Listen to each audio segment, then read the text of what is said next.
Hey everybody, welcome back to the podcast. Today's episode, we're going to do a deep dive into dental practice budget. With the end of the year coming very quickly, it's the perfect opportunity to implement a budget if you don't already have one. Now, a budget is very important because it can help you efficiently run your practice. Now, even if your existing practice has been open for years and you feel like you got a hang of things, it's still good to look at your budget if you don't have one, or if you do have a budget, I would take the tips and suggestions from our video today and see if there's anything you could tweak. For our newer practices who may not have a budget, very vital, very important that we create that. So in today's episode, we're going to kind of go into the sections of a budget and kind of give you our input on how to structure that and what to do there, right? Now, before we go into these sections about the budget, you'll notice that a lot of these are tied to KPI as well, right? Which for our viewers who didn't watch our episode on KPIs, that's key performance indicators. I'm not gonna go into the KPI part, and if you're not familiar with how to track those and look at those, I recommend you watch our episode on that. It's a very, very informative episode on KPIs and how to look at that. Now, I'll just kind of give in more simpler terms. The KPI is kind of how well you're performing against the target, right? And a budget is more setting the framework for how you're gonna reach that, target. So they're both very important. I think if you don't have a KPI, you're not looking at your KPIs, you're not having a budget, perfect time because it's the start of a new year. Have that. If you already have both of those, you could take the tips and suggestions today and tweak that more. That being said, I want to kind of go and jump into our first section for our budget, which is going to be revenue. Now, revenue is very important because it's kind of the ripple effect of all the other sections, right? Obviously, the more revenue we have more room for our budget, right? And obviously for newer practices, the budget's important because your revenue is lower, right? So Omar, you want to kind of give us a little bit of insight on, kind of your thoughts on dental practice budget, as well as, starting with our first topic, which is revenue. Yeah, for sure. I think it's a great way that you split the two between KPIs and budgets, and why they're different. This is important for every business. Even for our business, I started, looking at doing KPIs, and during actually this specific process that I'm going to talk about here today, I started doing it for our practice just about 2 years ago.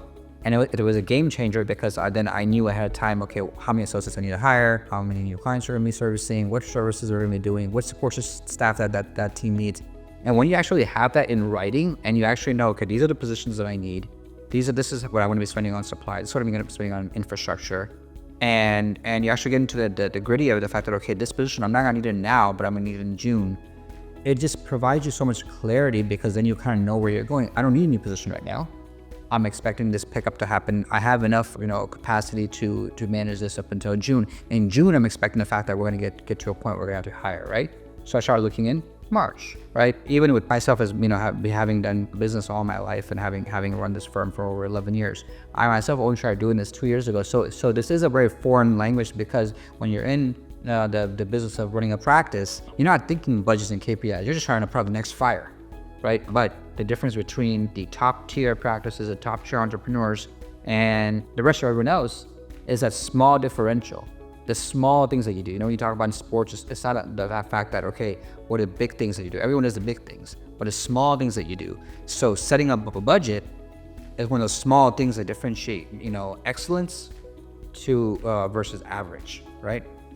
Now, to kind of correlate on your point of talking about revenue. So when we advise on budgeting and when we're kind of building a budget for our clients and as part of our CFO program, right?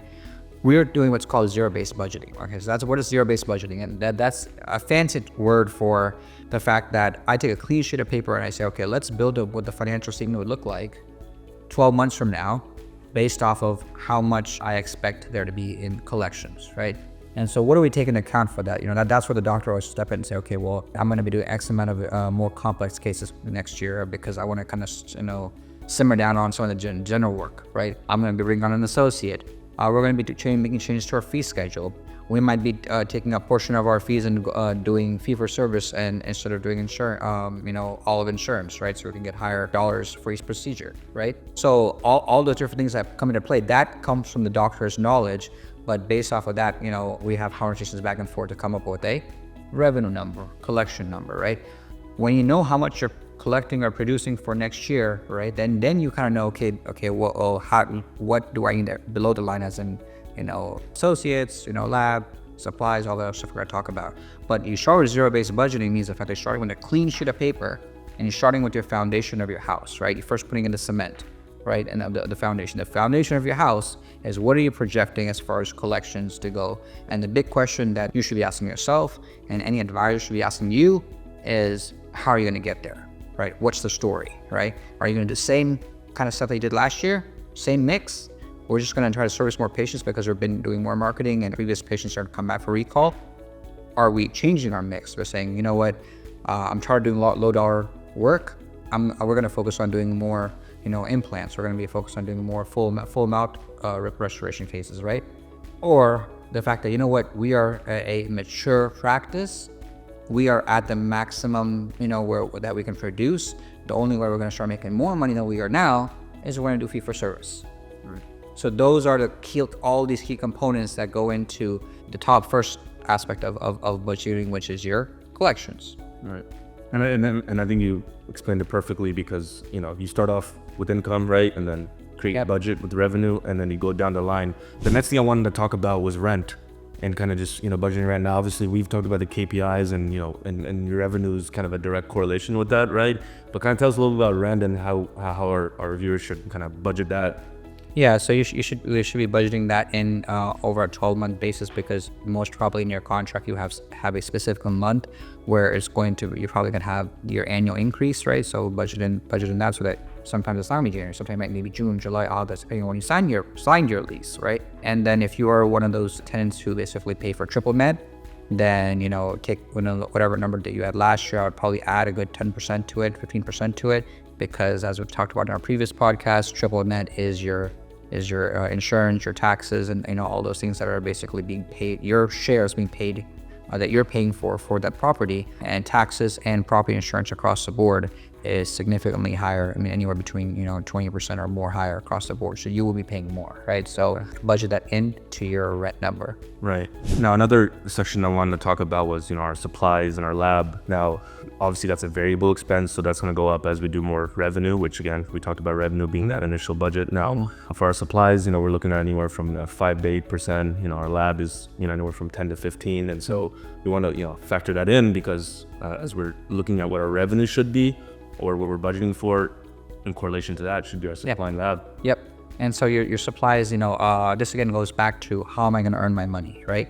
So your collection number. So if you're basically telling yourself or your advisor or whomever you're kind of brainstorming these numbers with, the fact that, hey, we are going to start doing some more complex cases, we're going to start doing some more implants and so forth, then you should be budgeting a significantly higher supplies number, because as we all know, implant supplies are much more. You look at a general practice versus a practice that does implants, you're going to see a significant increase as far as percentage goes on supplies. Right. Also, taking into that account of at what stage of your practice are you at. If you're at this initial stage of your practice, you're between 400 to 600,000 in revenue collections. Your percentage of supplies, even if you're just doing regular bread and butter work, is going to be higher, right? If you're a more mature practice and everything, you're going to have lower percentage of supplies. So it's almost a two-part calculation that you have to do. One is the fact that if I continue doing what I'm doing today, but just more of it, what am I going to spend?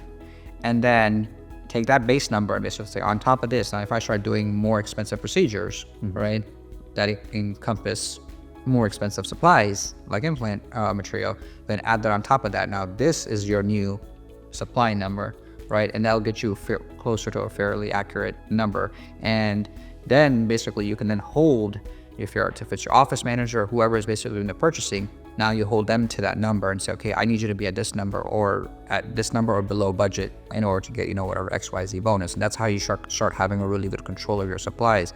Practices that we see that have a really strong control of their supplies and overhead numbers have some sort of a calculation incentive in place, because if you don't, then why would the staff really care if we're just going through, gloves and masks and whatever supplies, just like it's water, right? It's not hurting them anyway. And there's no accountability. So you start with creating a budget for it, having a goal for it, then bringing in the office manager and saying, hey, this is what you're accountable for. Every quarter, I'm going to run my P&L report to see how we're doing on supplies, and I'm going to hold you accountable to staying at this budget or lower. If you're below this budget, then you get XYZ bonus. It will share the savings, And that's an amazing incentive, right? To actually start aligning your goals with the goals of your administrative staff. Yeah, and I think there's obviously you showed the importance of not just creating a budget number, but including staff, right? Yep. The team, and it's obviously it's a practice goal, right? Right. The next one I want to talk about, which I think this one is a very big one, is marketing. And I think that oftentimes in our conversations with dental practice owners, is marketing budget is kind of all over the place. Some people don't have a budget.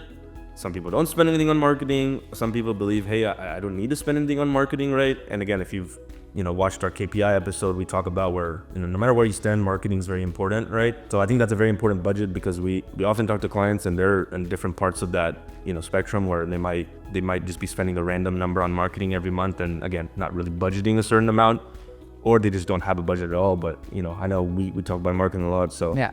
So again, one of the reasons why the business of dentistry is so beautiful is because it's a recurring model, right? Once you bring in a patient, then that patient has a lifetime value. And we have an article that we posted, I believe it was a week or so ago, about what is the value of a patient, what is the lifetime value of a patient LTV, right? I didn't try to get into these acronyms, but that's how this business is really viewed. So, if you bring in a patient and they're gonna spend, I don't know, like $1,200 with you, in a specific sitting because they have one crown and they have maybe a deep clean they have to do, right? It's $1,200, right? Now they're gonna be coming in and let's just say, twice a year, and they're gonna be spending, additional $800. That's $2,000 is the lifetime value of that client for that year. Now that patient will most probably be with you at least for 4 years. So now you basically got, $5,000 is the value of that patient. What is the amount of money you're spending on marketing, right, to acquire that patient? And then you basically go into the budgeting aspect of seeing the fact that, okay, well, how much do I want to grow and what channels do I want to use to grow?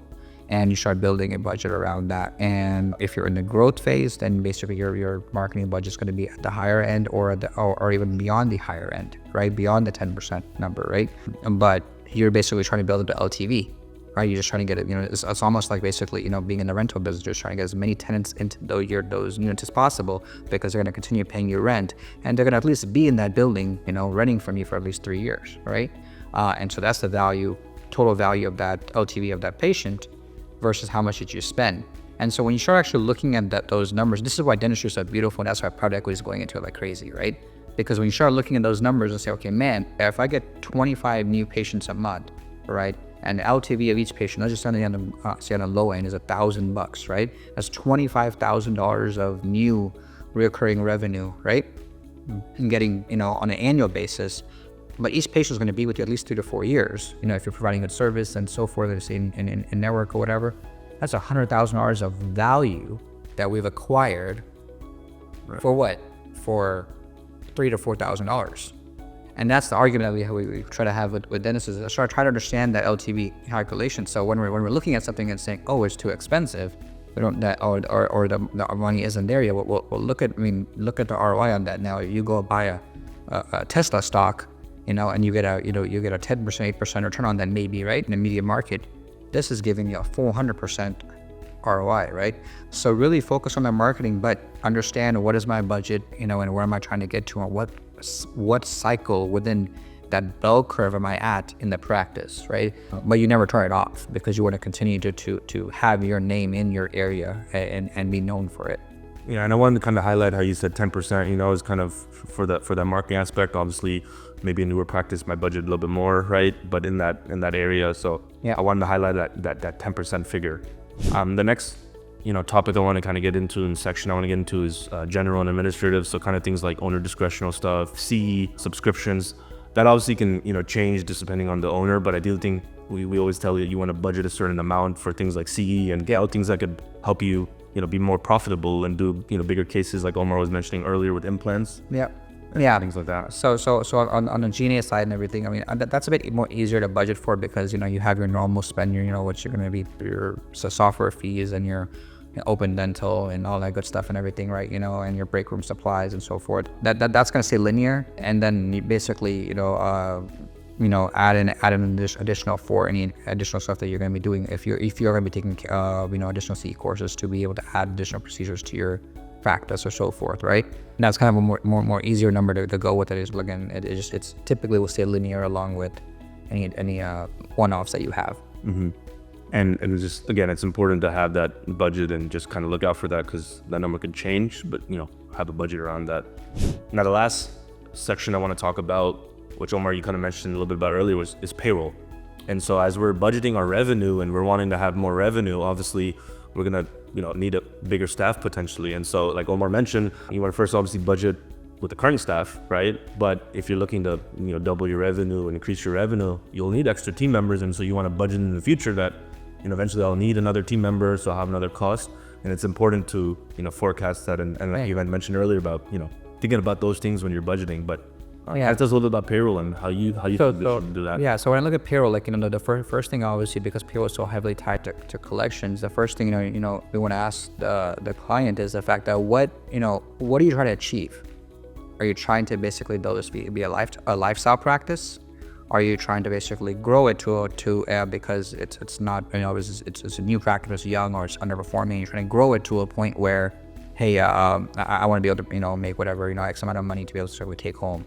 Are you trying to grow it to basically where you could have 2 or 3 locations and have associates in there? What are you trying to achieve? Because based off what you're trying to achieve, the answers that your advisors will provide you will be completely different, right? If you're trying to do a lifestyle practice, then you're going to be more heavier on the support staff, right? Because you're typically going to be the main doctor. You may be open 3 days a week, maybe 4 or 3.5 days a week, and you're going to take half a day for admin, and then to lifestyle practice, right? And so in order to achieve that lifestyle practice, you're going to heavily rely on your dental assistants and your hygiene to do a lot of that work, and whatever you're going to take home is not being reinvested back in the practice. You're just taking that home. You're working 4 days a week, and you're taking home a good amount. I'm happy. I'm good. Right. I'm done. Right? Or the fact that I'm trying to grow because I'm not making enough. Right? I'm just starting off. I'm negative cash flow maybe. Right? So okay, then you're basically saying, okay, well, we need to hire more on the hygiene and dental assistance side, but not look at hiring an associate because I can't.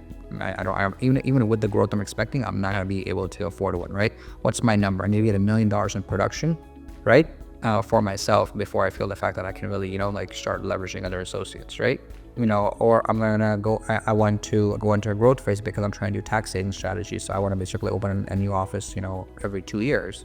Well, then you're gonna basically be heavy on the associate side because you need to basically have enough associates to manage the current production that you have and the future production that you're going to have as patients are coming in, because you don't want patients to not schedule because there's not enough openings in the calendar. So yeah, you're going to have some dead weight, right? You're going to have some dead weight in certain periods of time because you're going to have associates that you're paying for, whether it's 1099 or W-2 or whatever, and they're not producing enough yet, but you want to keep them there because you're expecting more patients to come in, and you want to have an open calendar, right? So what are you trying to achieve? That will then basically determine what kind of team that you hire, and that's what the payroll number is very, very important. What you're trying to determine is what team do I need to hire in order to achieve my goals? Am I a lifestyle practice? Am I trying to grow to a lifestyle practice and then stop? Or am I basically trying to grow to a 2-3 location practice group where I'm earning a profit margin on the dentist labor that I'm hiring, right? And so if you're doing the third option, then you're gonna see a drop in your profitability. And so that's where the budget is so important, because you're able to kind of see, okay, am I gonna be able to cash flow this or not, right? It's one, if you're basically hiring an associate, but you're gonna be negative in cash flow, right? Then you have to rethink your decisions. Unless you have enough liquidity to basically say, okay, I know for 3 to 4 months I'm gonna be negative because I'm paying, but I don't have enough patients booking. But I'm looking at my run rate. I'm looking at the fact that we're getting about 35 new patients a month. If I run that through, then I'm gonna have enough work for this team in about 4 months. So I'm okay with this, right? It's a 4-month investment. We're gonna be negative cash flow at $15,000 for 4 months. That's $60,000 throwing out there that overspend. But I'm gonna be positive cash flow in after 4 months at the run rate I'm running at now. And therefore, the remaining 8 months, I'm gonna make $100,000 profit on the labor of those associates where I'm not doing any dentistry myself, right? So I made $100,000. I invest $60,000, right? So what's my return on that, right? So that's how you start thinking when you start thinking of labor, right? And that's how you start thinking on ROIs and on business expenditures and so forth. So this podcast probably isn't enough to basically give you really in-depth exercise of how that should work. But what I'm hoping to inspire is a conversation. The fact that if you're not starting the conversation with the why. Why am I doing this? Why do I, why am I taking these actions? And the where do I want to be at, right? If I'm not taking those actions, if I'm not taking those steps, right, then what's going to happen is basically what happens with 99% of us, and we're all, guilty of that too, is you're running by the seat of your pants, right? You're running by the seat of your pants, and all of a sudden, and those decisions effectively end up costing you a lot more because of opportunity cost, right? So that's why this exercise is so important. I do it myself for our practice. I do a zero-based budget. I look at basically, the growth rate. I look at our current revenue and collections. I look at what teams they built in order to support that. I look at how much, what team members they need to be added on to support the additional growth. And then I basically put a 20% buffer, which in your scenario, running a dental practice is basically having a buffer for people to be able to schedule. You don't want to have a full schedule where you're booked out for 3 months and people can't book because you're showing your marketing money, but people aren't booking because no one wants to see you 3 months later, right? So this is paramount in trying to basically, distinguish between, running a good practice, running a great practice, right? And with the market that we're in, with dental offices, right, and medical practices and so forth, where insurance reimbursements are shrinking, right? The amount the insurance is reimbursing you guys is continuously shrinking or staying flat, but the cost to do those procedures is increasing, right? So insurance is not paying it more. This is all over the industry, right? But what it costs you to do this procedure today versus yesterday is increasing, right? Every practice is feeling that. So the only way around is you have to run a smarter operation, right? You're not going to be able to bully the insurance companies unless you go to a fee-for-service model. So you have to be able to run a more smarter operation. How do you run a more smarter operation? Is by, focusing on budgeting, focusing on proper planning, so that your dollar that you are earning is stretching, right? And that's helping you, pick up the margin dollar points that you're losing on the insurance side, that you're losing on the inflation side, that you're losing on the higher rent side. That is the only way to offset it, is to basically, and this is my voiceover on basically going on the offense. Right. And great explanation. I think that was very helpful. And I think a common theme in our episode today is just kind of figuring out your situation, right? And adapting your budget to your situation. And so to kind of recap today's episode, we discussed that no matter where you are, whether you're a newer practice, whether you're a long-standing practice, right, a more mature practice, a budget is vital. And whether you want to be a lifestyle practice, you're looking to continue growing, your budget is very important. And it's something that, as Omar mentioned, you should look year to year, right, and see if you need to tweak it, change it. It's a perfect timing with the new year, upon us, to create your budget, to tweak your budget, to implement your budget. We hope that you guys really appreciate and take these suggestions and these tips, and looking forward to a solid and strong 2025. Thank you, everybody. Thank you.